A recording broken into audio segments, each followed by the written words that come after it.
Well, hi, and welcome to Talking Small Press Comics with Steve Keeter and myself, Larned Justin, and this is episode 84. How about that?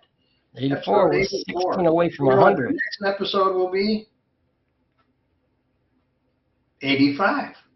I knew I'd fool you with that one. It's Yeah. Darn, it's hard to keep up with this stuff. 85, 84, 85 I mean, this is incredible. Yeah, we got to do something special. I don't know what, but something. For the Maybe 100. you can bake a cake, you know? Yeah, bake a cake. Yeah. For sure. You know, maybe All right. wine and cookies and stuff like that for everybody, you know. Yeah. Well, I think we got quite a few books to look at. So yeah. I'll let you pick one and I'll find my copy. And we're going with Joe Carrales. Yeah. Journey to the Master of the World. I don't know. Yeah. And the title threw me off. Pardon me? The title threw me off on this because Yeah, I've been surprised. A little bit because I think this whole issue is more of an introduction to the main story, is what I get out of it. He's introducing the characters and Introducing the characters and the girls, yeah. You know, what they're going to be doing. I think everybody's familiar with The Improbable Girl and the Wonder Kitty. We've done numerous reviews of his comics. That's the entire cast right there. Yeah. And he does have a foreword in the beginning to tell you pretty much what's going on here. What's going on, yeah. Here. But it's more, this issue is kind of an intro all the way through, I think, to the main story, which is coming up in the next issue. Right, I think it's probably a 3-part epic, and the That's what I'm thinking, yeah. The next two issues are going to get into the adventure and stuff. Again, they're laying the he's laying the foundation here. Yeah, there's a lot of pre-detail in this. As always, Joe puts a lot of detail into his comics. Yeah, and there's some humor here too. Here we have the Improbable Girl and the Wonder Kitty. Beautifully illustrated in full color, you know, by Joe Carrales. And you know, but they become part of a mission, sort of, and but the Nico, the Wonder Kitty, gets all the credit, and they're like, you know, oh, it's Nico, it's the Wonder Kitty and the other one, and Marie's not happy because people aren't acknowledging. She says, I'm the Improbable Girl. Yeah. So she's not happy about that they're concentrating on Nico. But yeah, and it's divided too between the adventures of the Wonder Kitty and the Improbable Girl. And, right. And also a couple of other people. Well, Peggy O'Shea's not in this one. Actually, she is, but it's in a story at the end. But Alexandra Sevilla and Dr. Lola are off on a different adventure, and we're trying to put it all together. Where are these when are these two adventures going to unite? Yeah, that's some nice artwork there. Yeah. He can really draw airplanes and things. Really good. Yeah. The full color is just beautiful. And of course he has his People's Journal in the back, and he does an interview. Well, Terry S. Wood, he interviews Terry S. Wood, who does his covers lately. Exactly. His cover. Very nice. And she contributes her beautiful dynamic art style at the end in a short strip. Featuring Maria and Nico. So she has a strip in here. Yeah. Very nice. Yeah, her artwork is it's like smooth. It's like something I loved it. smooth is the word that comes to mind. It's Yeah, smooth. it is. Yes. It's really All the nice. gray shading makes it look like that. Yeah. Terry S. Wood. Nice. Look at that. She's very good. Very talented. Very talented. Mhm. And who did the front cover? I think Terry S. Wood did it. I believe. Mm, No? Am I wrong? maybe. I thought she did it. I thought that's why he was doing the interview with her. I think it tells you somewhere here. It doesn't look Yeah. like the style looks different, so I think it may be somebody else. But it's a really nice cover. Anyway, Yeah. I thought, okay, you think of, you see a submarine, okay?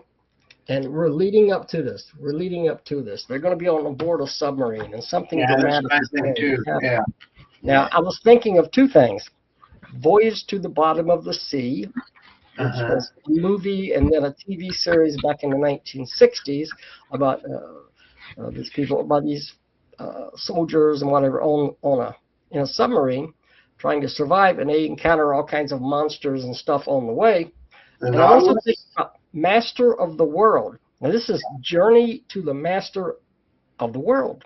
Master of the World was a movie made in Was the it? early 60s. Yeah, it was a movie starring Vincent Price. I remember it well because I saw this in the movie theaters up in North Carolina, a little small theater. And I saw this movie when I was a kid, and I was really impressed. Everybody was on this flying machine, kind Oh. of like a blimp, but a little more powerful, you Yeah. know? Yeah. And Vincent Price was on there, and the flying sequences in that movie were pretty good. The special effects were pretty good. So I thought maybe they're doing a take on that, but I think Joe's going in a different direction. I think this is more like the Nautilus, right? Remember the Nautilus? Yeah, Jules Verne and Jules Verne? Yeah. Jules Verne. That's what this reminds me of. But I Master don't of the know. World, You Master know of the how to World. find out? You get the next issue. That's how you find out. You get the issue first, read about what's going on, and then get the next issue. That, But I believe Master of the World was a story written by Jules Verne as well. really? Okay, I seem never to heard recall that. Yeah. that. That I didn't know. I thought Yeah. old Joe came up with that on his own. But it's kind of cool. These guys like Jules Verne and other science fiction writers that were around in like the 1800s. Mm-hmm. Seriously, before they didn't have any of the technology we have now. It was Oh all no, just, and they came up with it in their imagination, and then later it actually came true. it came Amazing. true. The stuff, what is happening in the world now, was originally conceived in the minds of people Yeah, years 200 ago. years ago. Yeah, amazing. So yeah. Anyway, I enjoyed this issue. Joe Yeah. did a great job, Hmm. and wow. And let me see here, the That price. was my issue. This is number 13, and I can't read the price. Wow. Number 13, I think I see something here. $10 US, $15 Canada. Okay, I couldn't see it $10. here. But you're paying for the beautiful production on Yeah. this issue. It's But really it's a really nice looking issue. 32 pages. It's 32 pages of full color comic. So Full color, glossy paper. Yeah, all the way So- through. It's a very nice package. Yep, printed by Comics Wellspring. It says so right there. Anyway, very nice. Okay, what do we got next? What do we got next? Well, Tom Fellrath sent us a lot of stuff. Yeah. And among the things he sent us, should I save it for the end? No, we'll go ahead and do this one now. Okay, yeah, we've reviewed this before, but Right. this is Tom's project on Steve Willis's Cranium Frenzy from issue 1, I think, through 40 or something like that when he's done. The first 40 issues. The reason he sent this is because Steve did this originally on 11 by 14 paper, and that's what this is. This is the 11 by 14 so you can see what it's like. And this becomes the very first, if you're going to collect them, you have to have this one first. Even though it says proof of concept, he's not going to do another one of these. This is number one. Yeah. So this was originally published in 1981. Yeah, 1981. 1981. Like I said, we have Oh my reviewed gosh. before because he gave it to us in digest size, but this is the one you want to collect right here. Any contact? We'll have Tom's contact information below, but. Yep. And Steve Willis back in 1980 was just as funny as he is now. Yeah, I mean, it's like, he Yeah. hasn't skipped a beat in all these years. It's like, Right. His style has changed. I could see his style change a little bit. His cartooning style. yeah. It's very similar to this, but he's changed a little bit from these days. But yeah, I mean, he's just as funny now, maybe more funny. But this particular issue is hilarious. Yeah. But a lot of stuff in here. if you're going to collect these, and it would be very smart to do, keep in mind this is the first issue of the collection, even though it says proof of concept. Yeah.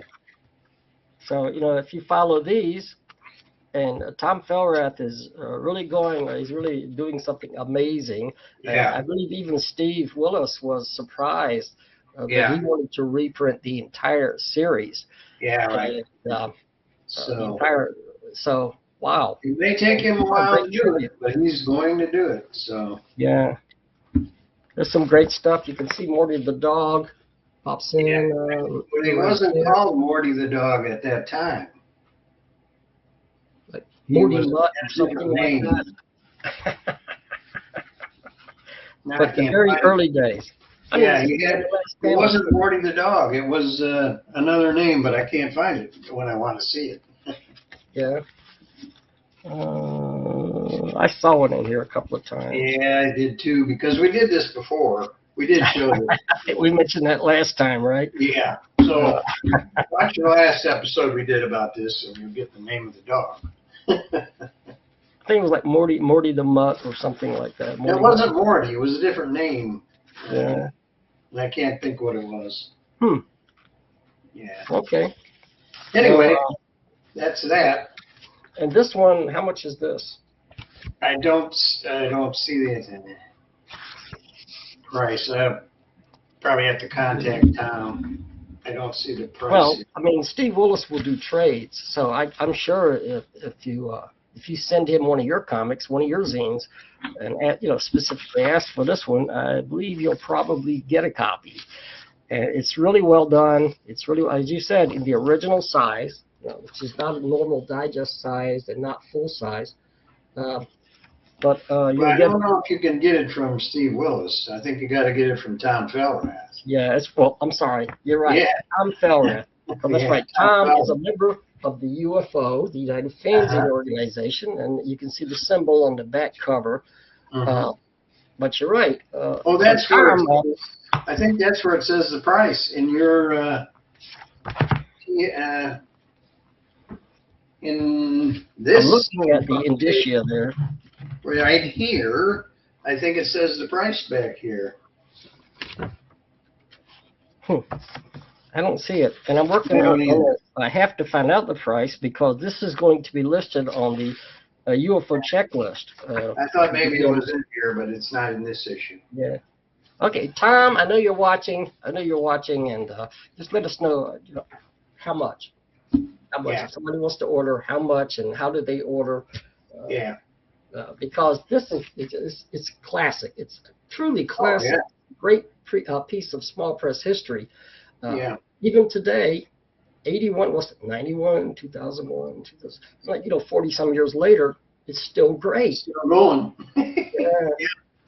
And at the end of this, toward the end of this show, you're going to see some new Steve Willis, the latest from Steve Willis. We've got a couple of them. So, anyway, speaking of Tom Fellrath, he also sent us fanzine number 3. And this is Unique. photographs of his trip overseas, over in Europe. And he photographed all the graffiti on the wall of everywhere he went. He photographed the graffiti. Look at it. And it's So really that's amazing. what it is. He's like over in Germany, and Yeah. But the graffiti on the walls is anything incredible. on the walls he photographed and put in this book. With a little bit of commentary. He Yeah, talks there about is some commentary with it, a little bit, but interesting, very interesting. That a little comment on the back with more graffiti. It was the summer of 2024 he did this. right last year, and Yeah, I mean, he went to Berlin, and on the wall there, you know, the Yeah. Berlin Wall. There's Right. all kinds of fascinating graffiti. all over, yeah. Yeah. And a lot of the pages, he does have a commentary. You can see here, he has a commentary on what some of this is. Danube, the I would Danube. never think to do that. I wouldn't think of that if I was on vacation. The Danube River largely didn't have much by way of street art. Instead, it seemed as if the powers that be figured out how to creatively use space to send messages and promote more classical forms of art and creativity. That's not to say that there was no graffiti, even on the Danube, on the walls over there. Yeah, Honestly, there you go. I don't know. I don't know if they read a lot of comics over there or what. Those Oh, there's a lot of. He has a show, a fanzine live, and he's done German comic books yeah. and all that on there. This is on the Berlin Wall. Looks like a car coming through. Yeah. Magnificent artwork. And I guess people just show up and they do this, and I guess the authorities don't interrupt them. They just, apparently they have to let them do this because this work would take days, weeks, months to complete. Yeah. There's Tom. Photograph. There he is. There he is, with his mouth gaping open, constantly astounded by what he sees in the I creative think art. that's his son behind him there. Yeah. So went to Vienna, Prague. Prague is in Prague, and wow. Crazy stuff on the walls. Yeah, and this Amazing. is really a cool zine. Really Yeah. a cool zine. Mm-hmm. Something different from what you usually get in the mail, from small pressers or whatever. But he's celebrating the work of these incredibly creative people. Maybe they were under communism or whatever. Maybe they were suppressed in a certain way, but their artwork shines through. It's called street art, and the pages aren't numbered, but there's a lot. It's a fairly thick book. Kind of. Wow. Yeah. I'm just looking at the back cover. Summer 2024, a trip to Central Europe as my son's chaperone turned into a revelatory experience as a zine creator. Amidst the history, the culture, the food, and the language was a story. The story of street art. So, and he tells it. I don't know if anybody else has done this.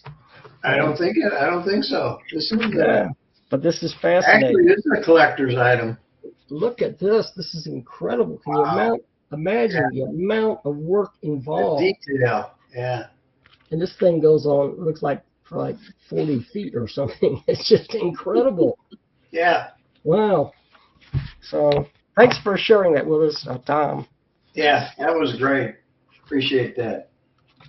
Yeah. Really nice. Well, here he is at the Berlin Wall. I don't know if you showed this one or not. I didn't. One. No. There he is. There's he is. Tom. Hi, Tom. So, yeah. So he's out there enjoying the world. And I will mention just for the heck of it, but not really for the heck of it, because um, my daughter Kathy was down in Venezuela. She's a globetrotter. Her and her boyfriend and Adam, and and now they're in Chile, in South America. They've been all over the world, and I got a message yesterday. Adam asked me for permission for him to marry my daughter Kathy. Oh, Yeah, and I said, hell no, not a chance, no way. No, I told him I'd be proud. I'd be proud to have him as my son-in-law, and that just happened yesterday. So I got a video on Facebook. If you check out my Facebook page, there's a video where I talk all about that.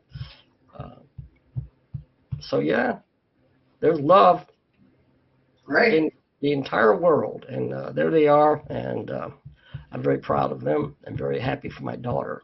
Yeah, that's great. They don't do comedy, but they're nice people. My daughter's a nice person. Of course. All right. Yeah. Well, Tom also sent this, and this is just a little sketchbook. Yeah, there's nothing in here. There's nothing in here but pages that you can draw on or sketch on. And so it's a sketchbook, but because I'm not gonna draw anything in there because it's just, it's kind of mint condition and just want to leave it like it is. But it's a cool extra that Tom sent. Yeah. Maybe you want to draw on it, but I might. That's it. Phoenix Publication. Fill it up and send it back to Tom. Yeah, you can do that. Yep. So there we go there. Okay. That's a nice extra.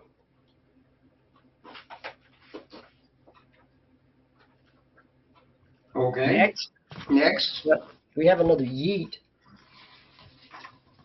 I have the Black Fury Yeet presents Black Fury. And a Bullet Man. Bullet Man and Bullet Girl, and they are right here. Yeah. On the inside. The back cover. There they are.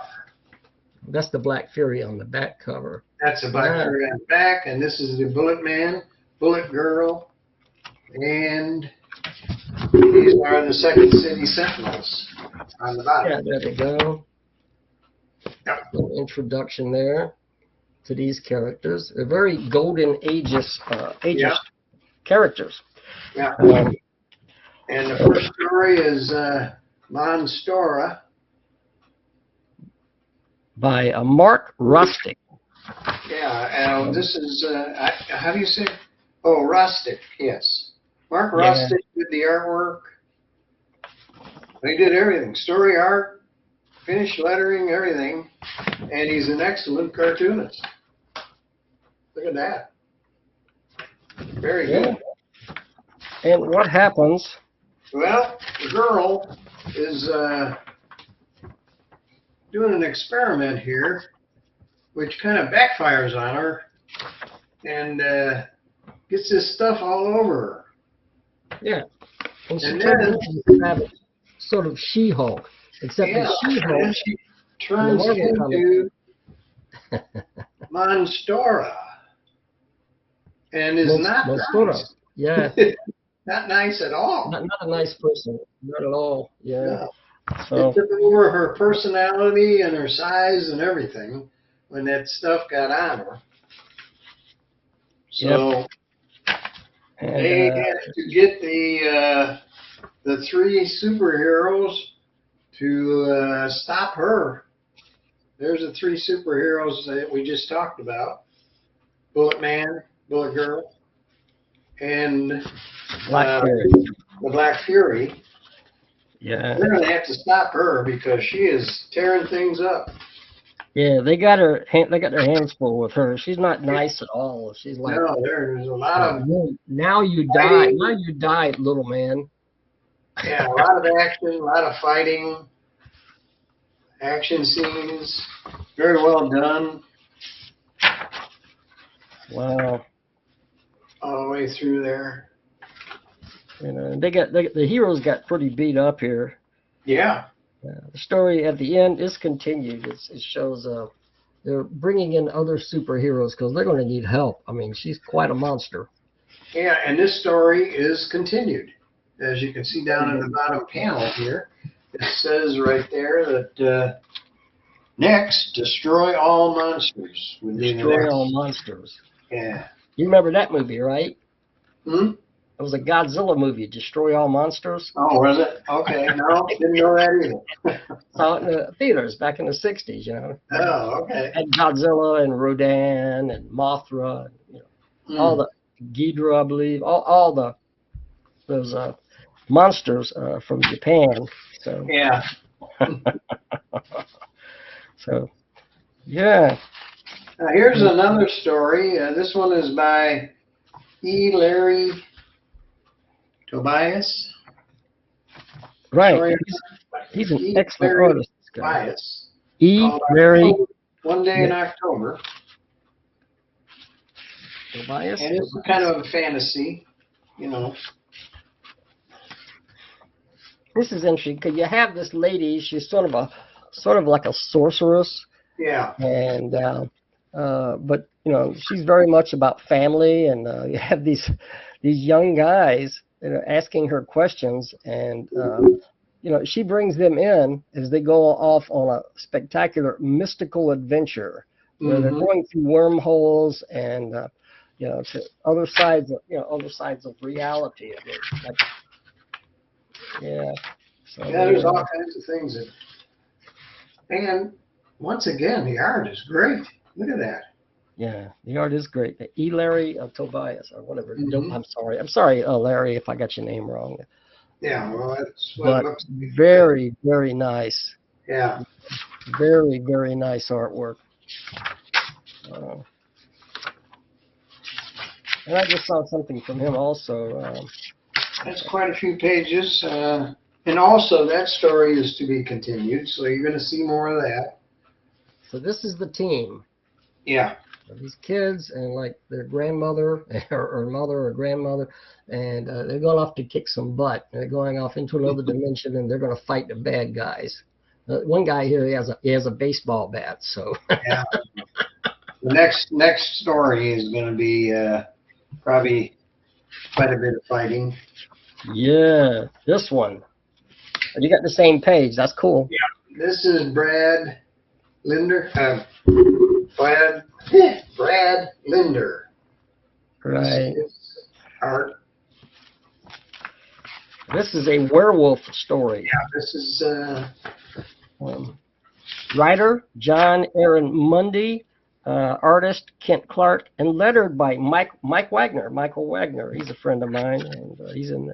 So the writer is Brad Linder. Okay. No. Kent Clark. Where's Brad Linder? No, the artist is John Aaron Mundy or Mundy. Yeah, I guess this was just done. Yeah, that's one just page by Brad Linder, I guess. That's an extra page. Don't know if he did it on purpose or just a coincidence. That's a really scary looking werewolf, I'll tell you that. I think it kind of fit the story, so they included it in the beginning. Yeah. Because, yeah, this is definitely a werewolf story because there is the werewolf right there. And this is Biff Stone, Monster Hunter.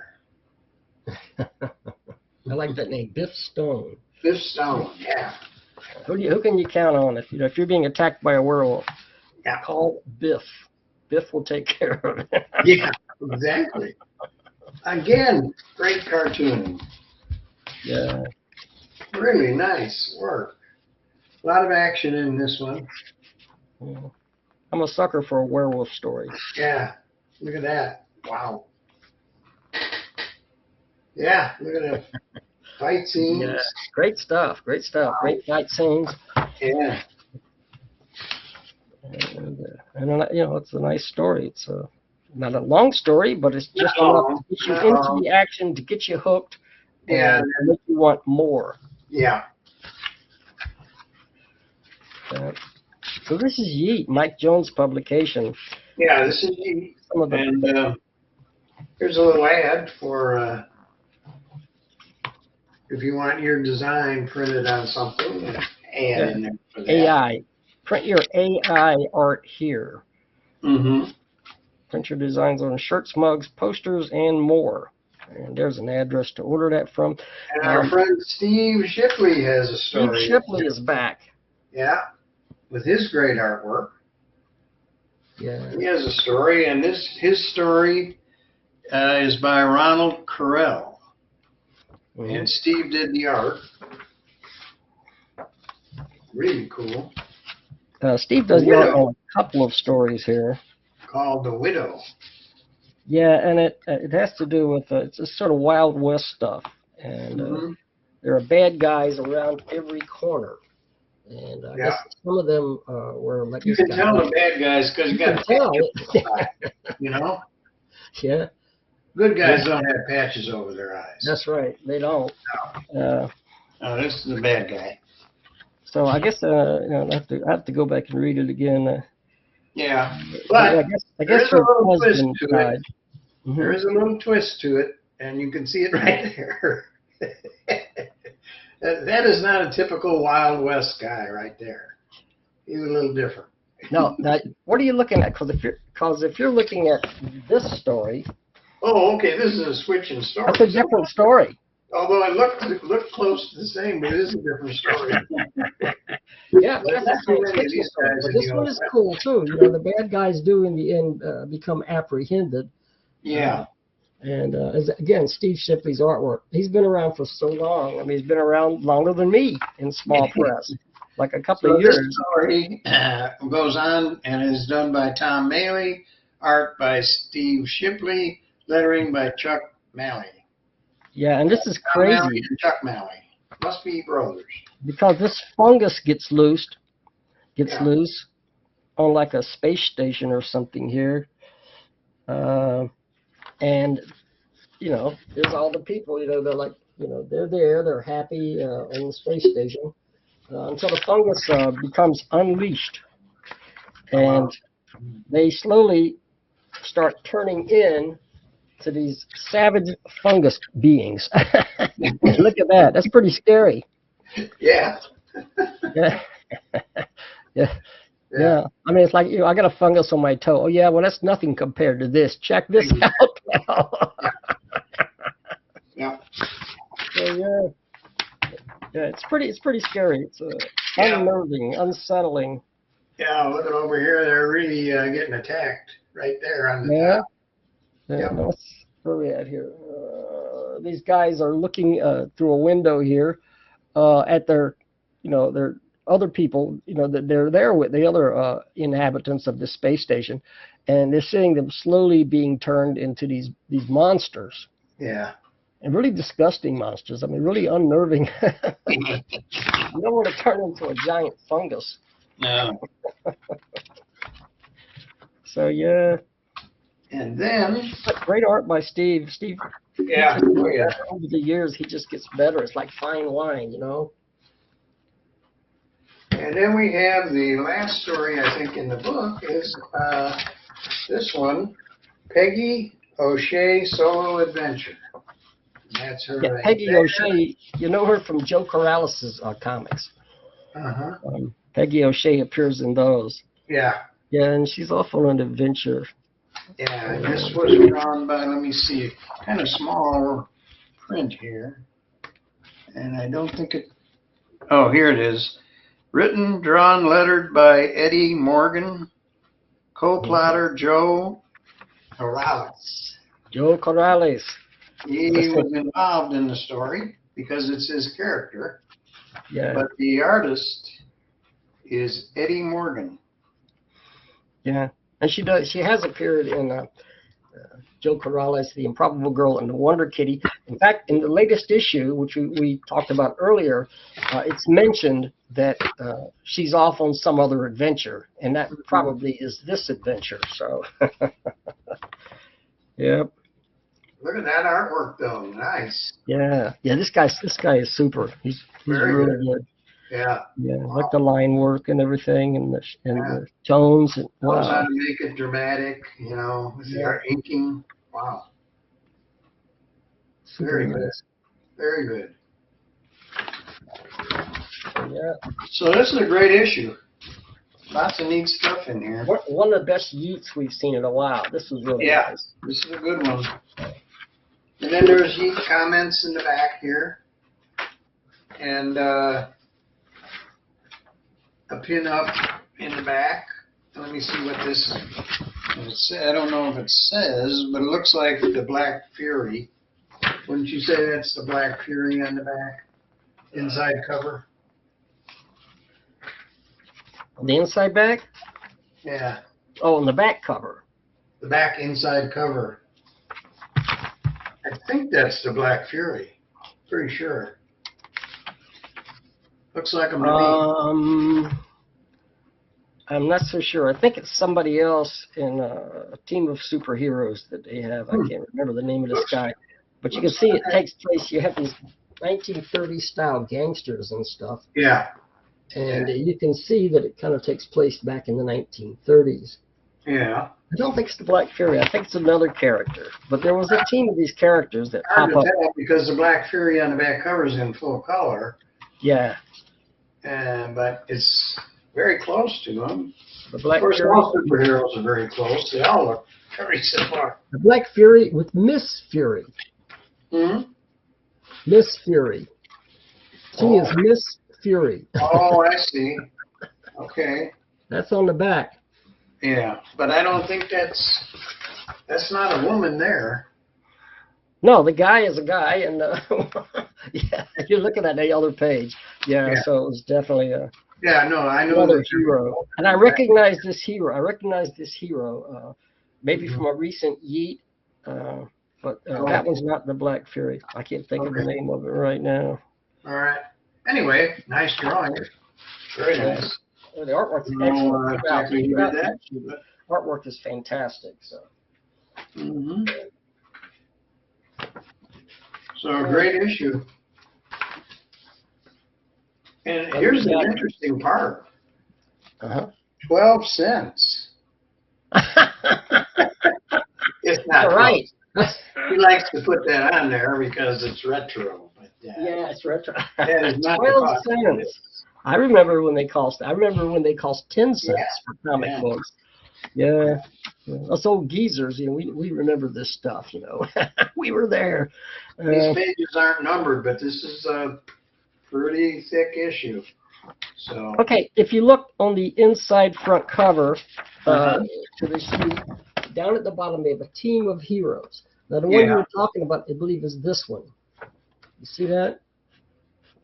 I believe that is Red Ram. He's a hero called Red Ram.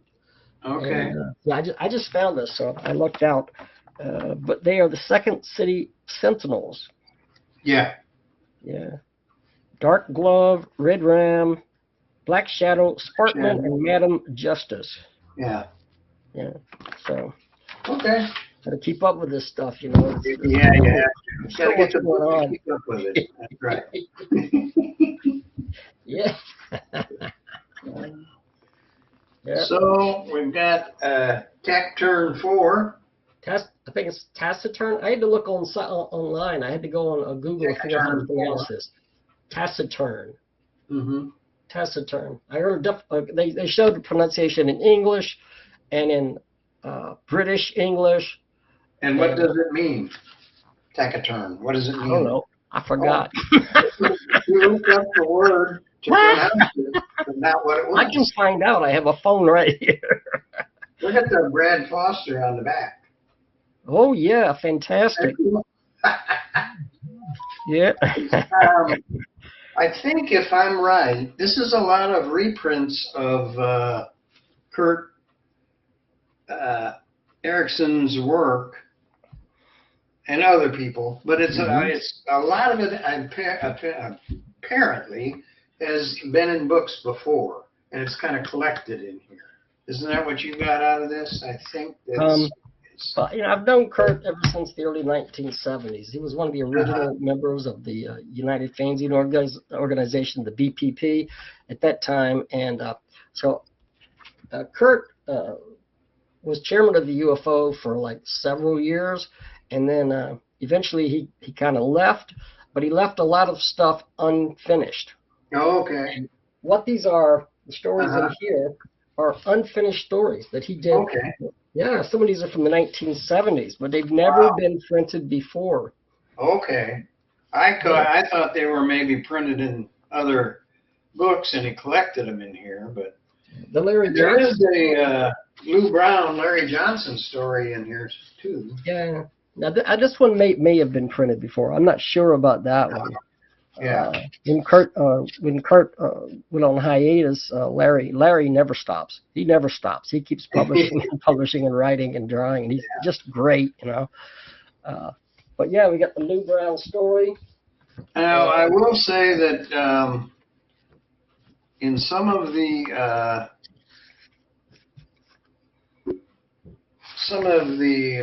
text in here, there may be some things that are a little more adult than you would want kids to see. There's nothing as far as the artwork, but It's not too bad, though. there is some references in there that maybe the kids shouldn't see. Up to you, but Yeah, just to let you know, it is in there. use discretion, you know. Yeah, You don't want your 6-year-old son Yeah. looking through this, but it's not that bad. It's really not that bad. It's they may not know what they're reading anyway, but yeah, just so you know, there is some things in here. but it's just free expression and Yeah. a lot of stuff. Kurt always he's got a story here. Valerian the Barbarian. Yeah, Valerian the yeah, right here. Barbarian. Valerian the Barbarian. Yeah, the Valerian. And he's a barbarian adventurer. And he goes off to fight against this bad guy, this evil bad guy with a crown on. Is he a king or something? But the thing is, something happens and he's stricken blind. Ooh. So he's blind. He can't see what he's doing. Oh, And okay. so he keeps he's stabbing the guy. I got you, I got you, I got you. And then the king is like, you didn't get me, right? But and there's a dragon in here. Larry, Kurt. This is Kurt Ericksen. Kurt Yeah. likes to draw dragons. I got a dragon there. Yeah. Yeah. So this dragon. This dragon is helping the other guy. This dragon's one of the good guys. So. There's a dragon right there, breathing fire. And there might be another story in here that has a dragon in it, I think. But this is classic Kurt Ericksen artwork. What does it say? What does that say? Is that a date? 81. Yeah. 81. So, Wow. 1981. Kurt Ericksen's artwork. It's right here, right?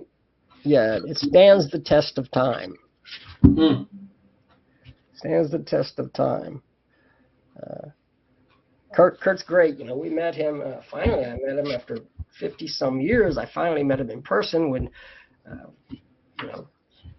at a convention. Now this has 54 pages in it. Yeah. 54 pages. So Oh, and there's a lot in there. We're only showing you a little bit, but there's a lot in there. no, we met him at the Space Con. We met him at the Space Convention a couple Oh, you of years did? ago. You were there. You met him too. Oh, you're right. Yes. we Yeah. did. So that was Kurt Ericksen. Mhm. And I've like I said, I've known this guy since like 1974. And Uh-huh. here, like 50 years later, we finally got to meet him. He showed up at our table, and Kurt's a great guy. I've known him, like I said, I've known him for a long time. You got there's artists by this guy too, who's really good. Neil Ryle. Yeah, I just saw that. I was just looking at that about the, it's a trash can robot. Oh, that one's later in the issue. Yeah, this guy invests in a robot that cleans everything up. If you drop something on the ground, he'll pick it up. He'll take care of it. But Incredible time-saving device. yeah, only the guy, this guy's kind of like, well, this is great. I'll just throw stuff all over the floor and he'll keep picking it Pick it all up. up. Yep. But I hate to give this away, but I must. Yeah. The trash can gets pissed off, Well, Throws them in the trash. Yeah. Yeah, right here. That kind of got him. Right. And then the last panel there is a recall. A recall notice, the RoboCan, extremely urgent. There is a problem with this can. It will eat you. Yeah. And So that was kind of great. funny. This is And here's the artist. There's Kurt himself right there. yeah. And That's the him. dragon, and the guy there with, we have a guy here with just one eye, right there. Brad Foster. No, He he's doesn't only got really have one eye. just one eye, folks. Yeah. And Larry Johnson. Larry Johnson, and then on the next page, Neil Ryle Oh, yeah. and Mark Schurmeister. So these are people who contributed. And like I say, mostly this is unprinted stuff from several decades ago. What's Okay. amazing is how fresh and Yeah. wonderful it actually is, even Yeah. now. And this new cover, this is a new cover. This is by Dan Well, Burke. new cover. Yeah. Yeah. Beautiful Not sure. cover. I think it may be AI. Dan likes to play around with AI, but it's a nice AI? cover. Wow. Yeah. Very cool. Old friend Dan Burke. Yeah. So yeah, this is a great zine. Very Alright. excellent. I like this Brad Foster here with the thinking caveman. Yeah.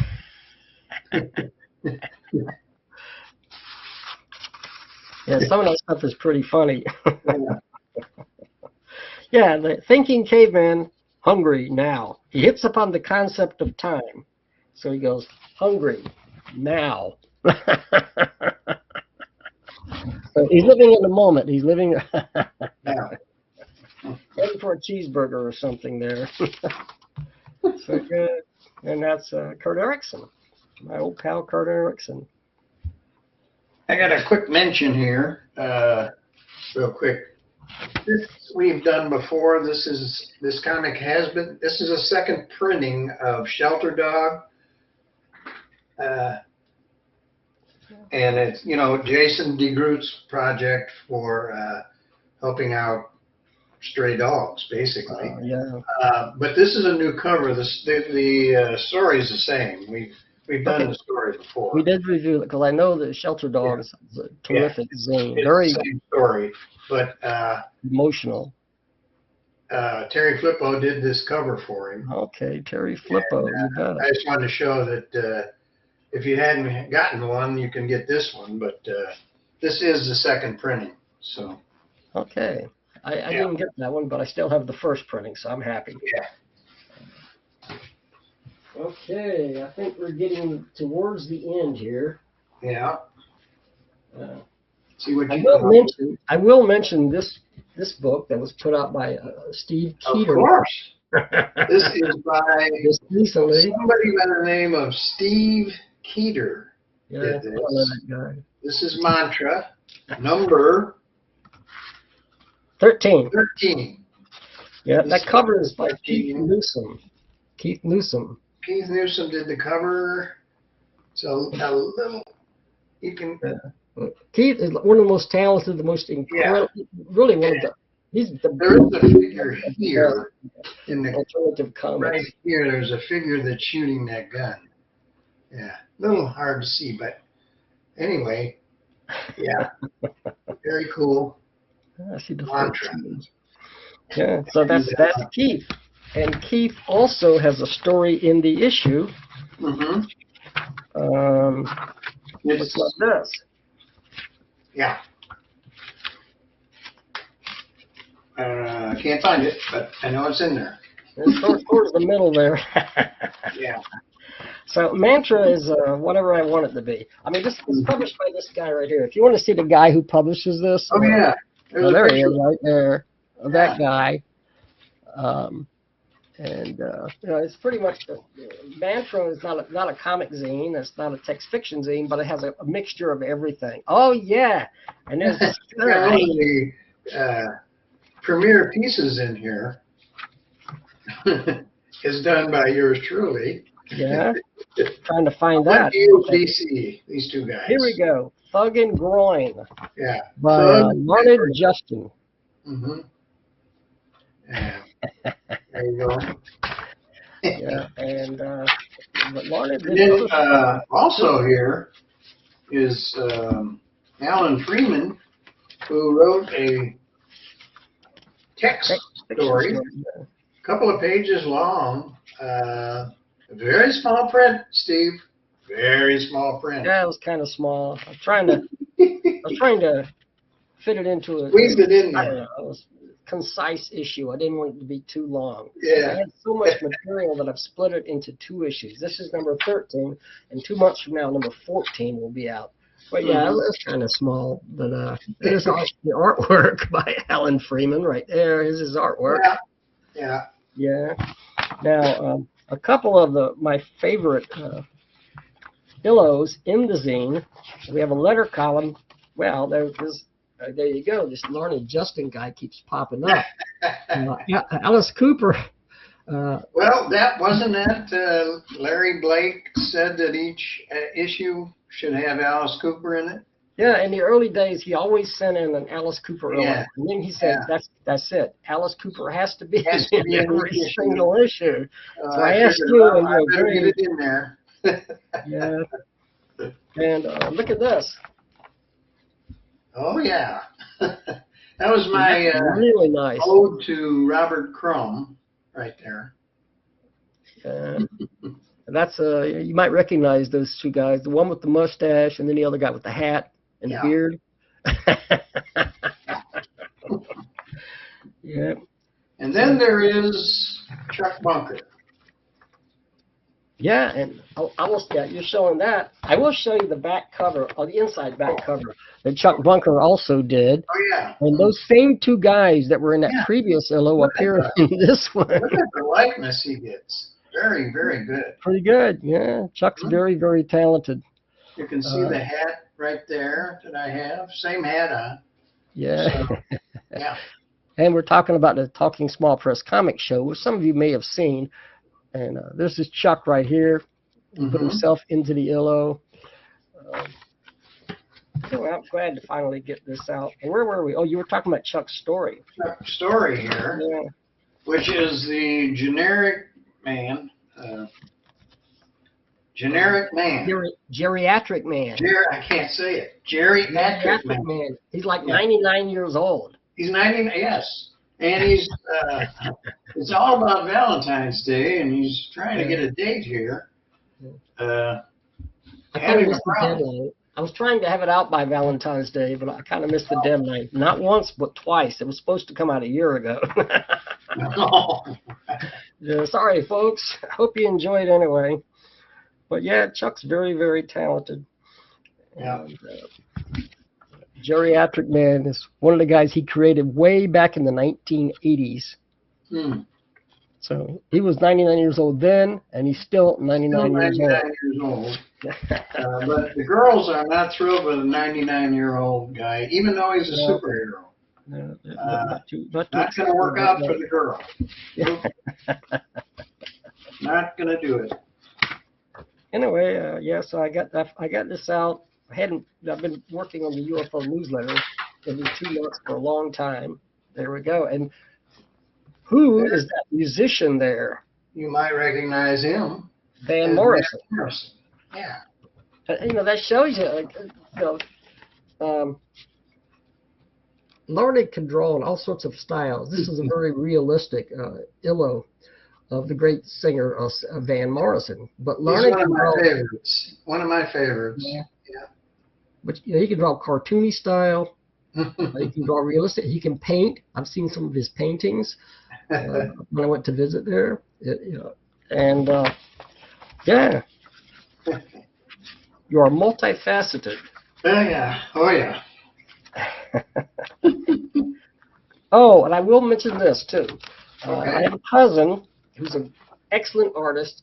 I thought that was really nice. The drawing in the front, right in the front page there. And he's superb with the line work and everything and the realism of the artwork. Gary Keeter. I mean, it's a famous photograph, but he did a great job Right. of it. Yeah. So I have a lot of his work. He's been sending me a lot What of does it illustrations. say right above his name? It says Gary Keeter, and then is that his signature above it, or what? I couldn't quite read that. It says Gary Keeter, and right above it, That's his signature. it's his signature. Okay. It says G Keeter, but the way he draws a G, it looks like a D, but it's a G. Yeah. Okay. So, but yeah, he's going to have more work in the next issue. So Is he? seriously, folks, I'm back into publishing. I'm going to get more books, comics, and zines out this year than I did the last couple of years. So this is just the beginning. So guys, if you order this, I hope you will send me, many times the cover price, maybe even $200 or whatever, but I'll take it. No, Right. but seriously, What's the cover price of this? It says $4.50. That must be a mistake. $3.50. $3.50 for our viewers? Is that what it is? If you're a viewer. $3.50. That includes postage. So Okay. you can order on PayPal, stevekeeter@gmail.com if you like. Okay. Great. Yeah. Okay. Glad to see you got that done. It felt good to get it out. Yeah. I've been so busy with the UFO, I haven't had time to publish my own stuff, publishing the UFO newsletter. But this is, we're getting back into it now. We're moving now. We're on the way. So, okay, which one you got there? I've got Sockabilly Caparicio. Sockabilly Caparicio, I'd say. Look at those socks. They play a prominent part in this issue.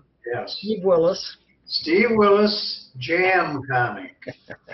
He has all kinds of people that he's contacted. He starts a story out, he sends it to them, and they finish it, and then he publishes them. And that's what he's doing now. There is Cranium Frenzy's on hold. He's doing these Jam comics right now. So this was one of the first, well, probably the second one, maybe, I think. Yeah. We reviewed the first one. It was a green cover. Yeah. This is the second one, I believe. I don't know the numbers or anything, but. This we have Bruce Crislip is involved in this. Alan Greenier. Yeah. Charles Brubaker. He puts it in there in very small little writing. Who's in it? Motley. Yeah. But yeah. So it starts out with bears. Tom Motley, I know Tom Motley for seen his work for years. Yeah. But each one, bears with socks on. Yeah. That's that's where it starts. Yeah, these are because they're Jam comics. They're very, very different. Steve will start out a story, a very silly story, of course, and then people take over and gets even sillier. I guess this is Bruce Crislip's art right here.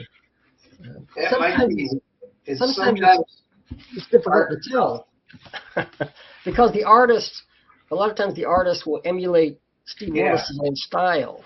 That's what I do when I do them. I try to copy his style. Yep. So I did that to a degree. I added some textures and stuff, solid blacks, and I almost regretted doing it. Okay, yeah, I too am working on a Jam comic with Steve Willis. That's what I'm talking about.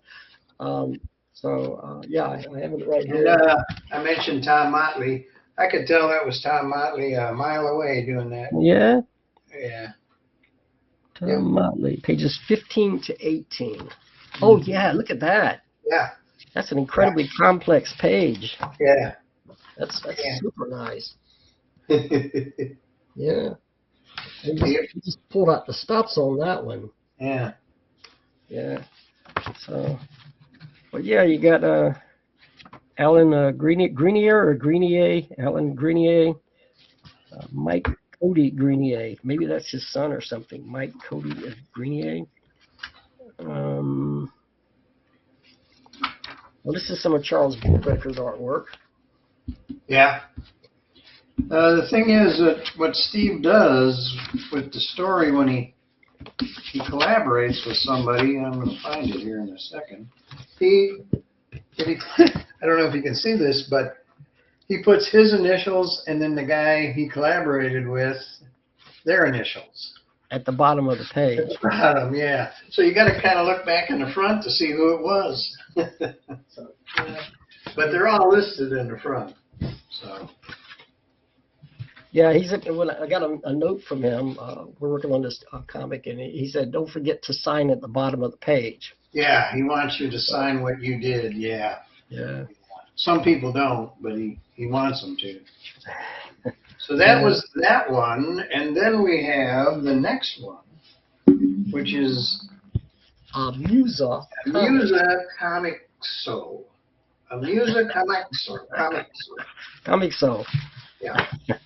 And another Jam comic, of course. And our friend Clark Dismeyer is on the back. On the back, somewhere between pages 12 and 15, there's a guy named Larned involved with this. Let me see if I can find it. I forgot I was doing this one now. Just winging it. I don't know how much you drew of this, but I drew this.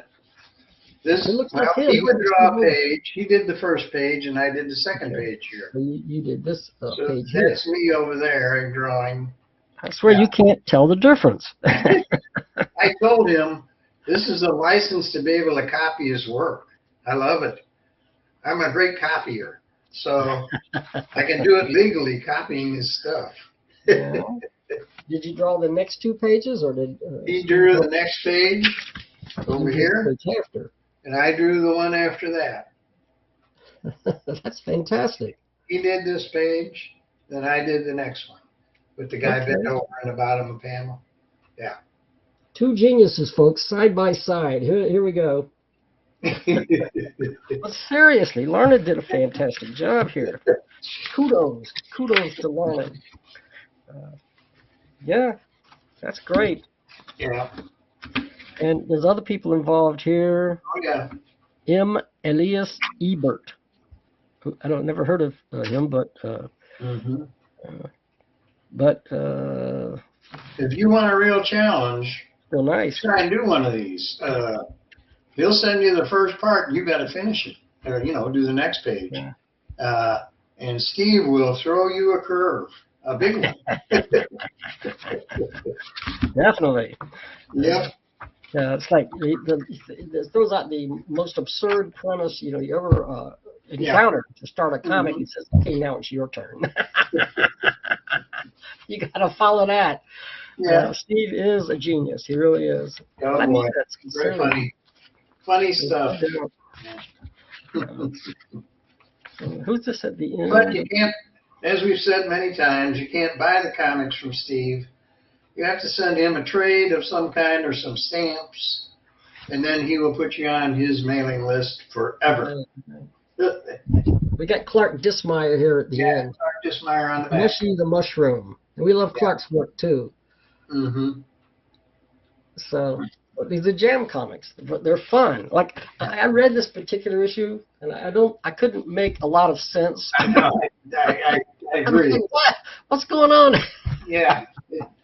You don't make it was so funny. Sense, but yeah, they are still funny. Yeah, exactly. So original. I'm like if Steve does a page and he sends it like to Larned might try to make it all make sense, to pull it all together. And then Steve's doing it again, and he tears it all apart.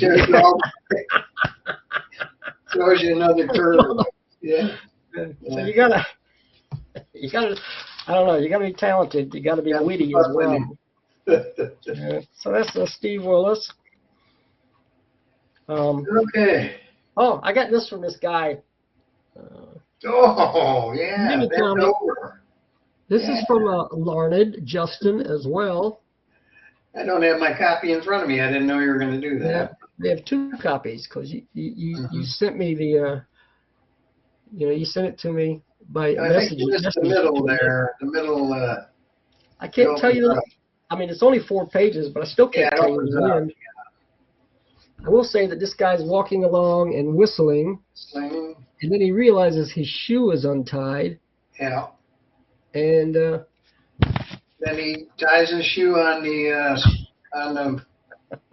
water fire hydrant. Fire hydrant. Yeah. And the dog, you're not gonna. You gonna tell? Okay. You can show it. And the dog comes along and he's on the shoe. Fire hydrant. And then on the back page, there he is drying out his shoe. So I don't know. I guess Larna will send you this if you order. Oh yeah, I'll send you one if you want one. Free copy or whatever. That's what I figured. Yeah. $25. $25? 25. All right. I think that's about it. I think we have done it. Yeah. Yep.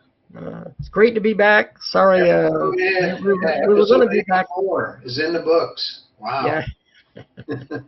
We were going to be back a week ago, and I got a little bug. I wasn't feeling well, and we got back as soon as we could. Yeah, I got all set up, and Steve said, "I'm dizzy. I can't do it. I'm dizzy." Terrible. I felt terrible about that, but I was dizzy. There's something going, like a bug going through the house here, and 3 people in this house have gotten it. Oh, really? Wow. I got that. It's like a 24-hour bug. Flu kind of thing? It's like a flu, sort of mild flu, but it lasts like 24 hours. And so I was over it, but then Larna, we were going to do it, but Larna was busy during the week, this past week. Yeah, really? Yeah. Yeah. And a little surgery. Little surgery. Yeah.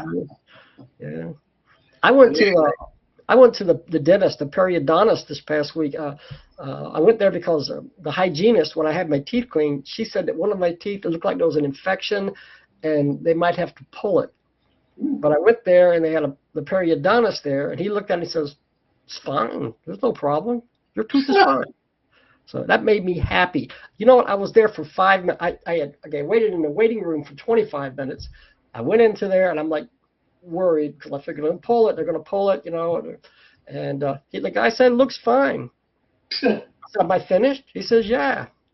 I was in there 5 minutes. They charged me $165. No oh kidding. My gosh. 5 minutes, $165 for him to just say, "Everything's okay." That sounds like a racket. Oh my gosh. Well, I'm happy. I'm glad they don't have to pull the tooth. Right. Yeah. So, okay. I think we're going to say goodbye because we have done it. So, we will see you in the next episode, which will be when we get some comics. And if you'd like your comics featured on the show, please send Steve one and me one. And I know that's a lot of trouble, but that's the only way we can think about how to do this. So we'll get you on here.